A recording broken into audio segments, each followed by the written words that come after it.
What's a tangent line? All right, well today we're talking about tangent lines and approximations, right? I have this very poorly drawn graph of the function f of x equals negative x squared plus 6x minus 5, right? So it's a downwards facing parabola centered about at x equals 3 and with a vertex at 3, 4, that ordered pair right there. So tangent lines allow us to use derivatives and linear equations to really approximate functions and make expressions that we can use to describe the slope at an instantaneous point, right? Sometimes describing the instantaneous slope of a point is kind of difficult, but with a whole line it's really easy, right? So really you can do this with any object. I'm going to use the cover of my calculator, right? This is going to be our tangent line finder for the video, right? So a tangent line is a line tangent to the graph of a function, right? Meaning it exactly intersects that function at one point. Could intersect the function at other points, but specifically one point it is exactly equal to a function, right? And that tangent line has a slope, and the slope of that tangent line is actually going to be equal to the derivative of this function at that point, right? So we'll see here. Let's take x equals 2, for example, right? So that graph exists right above 3 at that point, x equals 2. So we have a tangent line. You can kind of see it with this calculator. It's kind of a bad example, but really, when we draw a tangent line, I'll do that in red, you're going to start to see, right, kind of a straight line. And this should intersect the graph right here at x equals 2, right? And it's really a kind of a line that just brushes past our function, right? And this is a linear line. This will have an equation with a y equals mx plus b format, right? And we're going to get that m slope value from a derivative, right? So with me, I'm going to show you how to find the expression for a tangent line. First, going to start off with slope, right?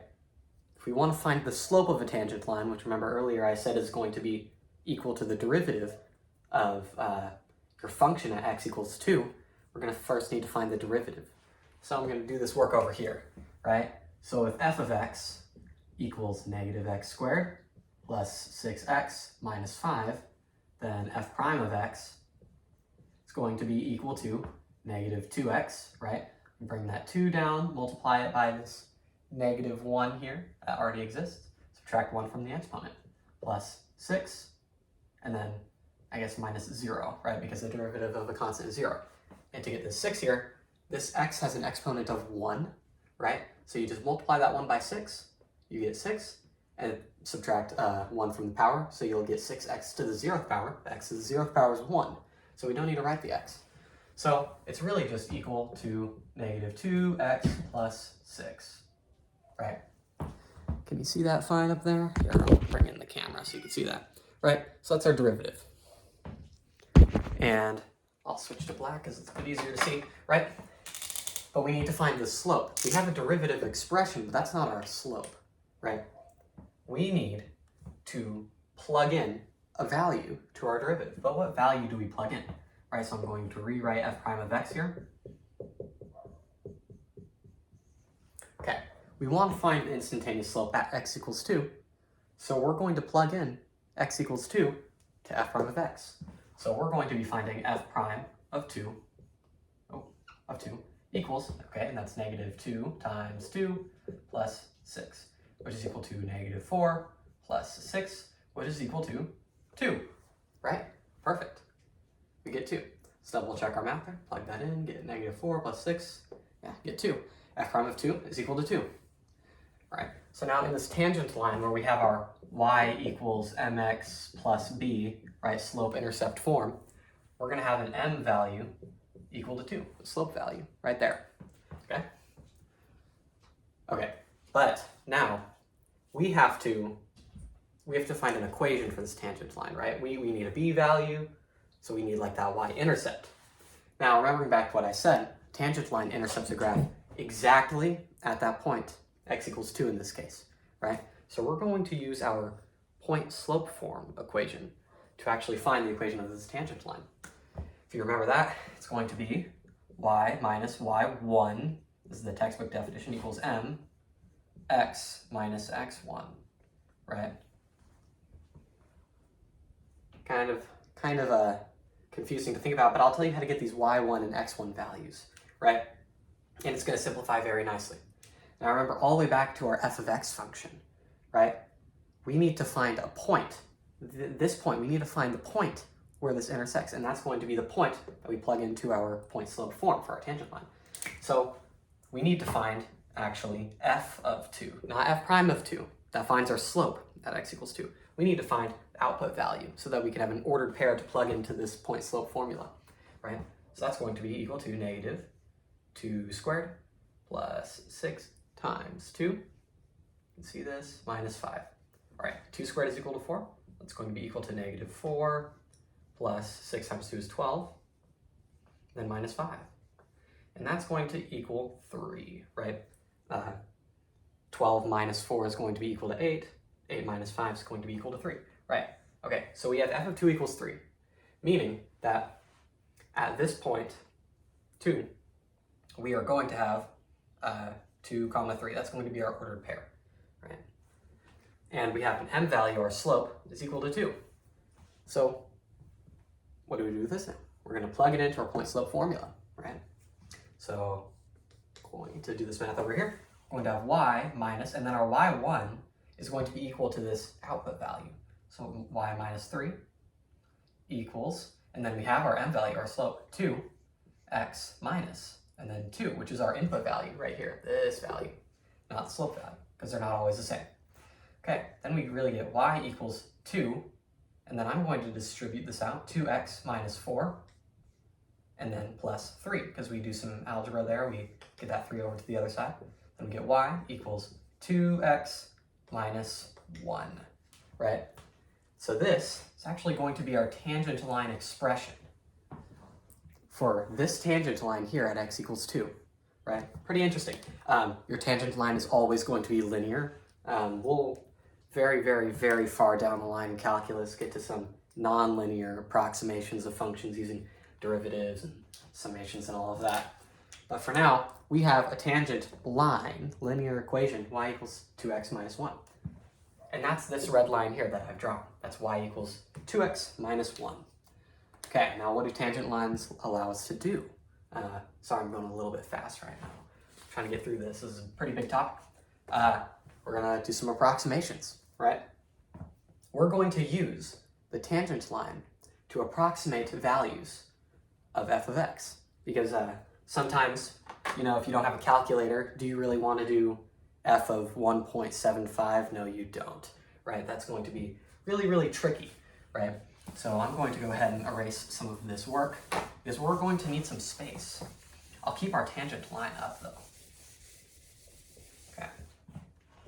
And actually I'll rewrite it because we'll need quite a bit of space for this, right? So we have y equals 2x minus 1.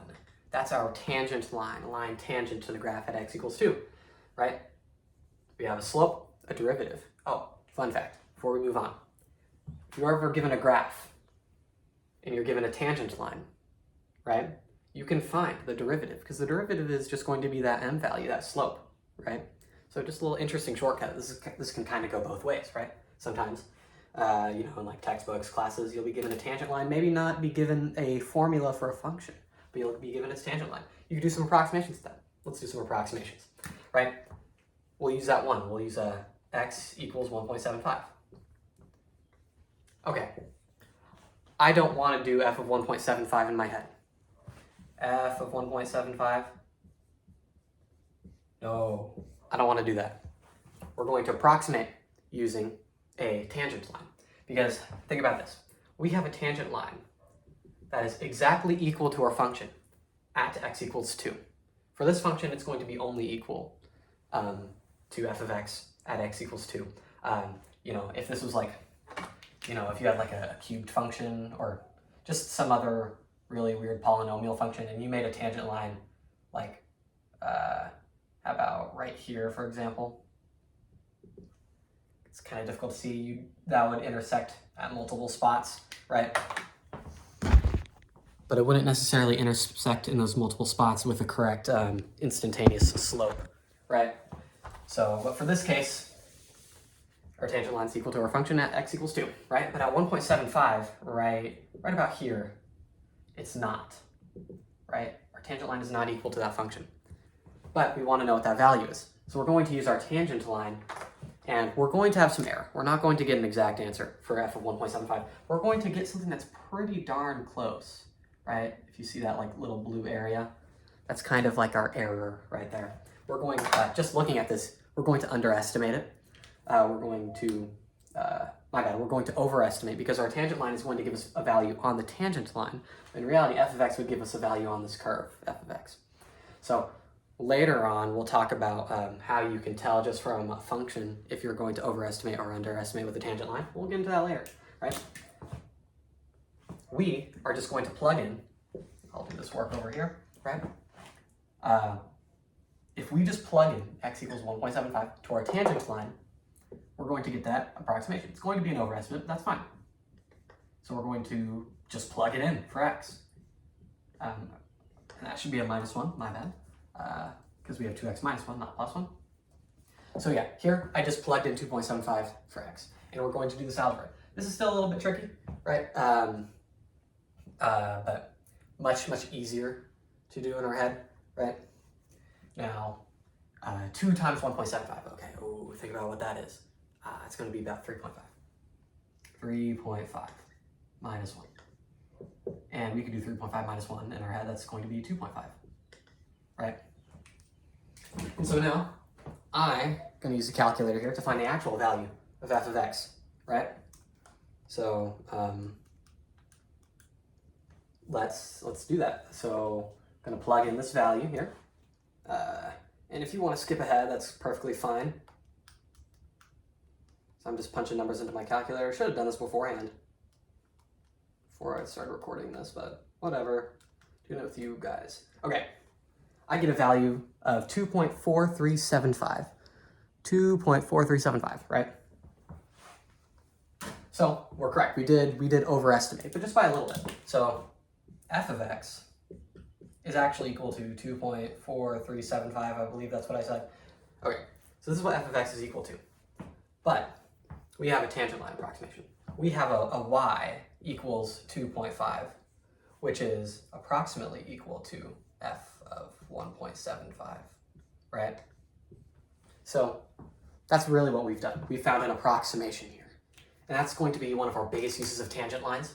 Tangent lines are also going to, I won't spoil future content. We'll get to that in a later video. All right.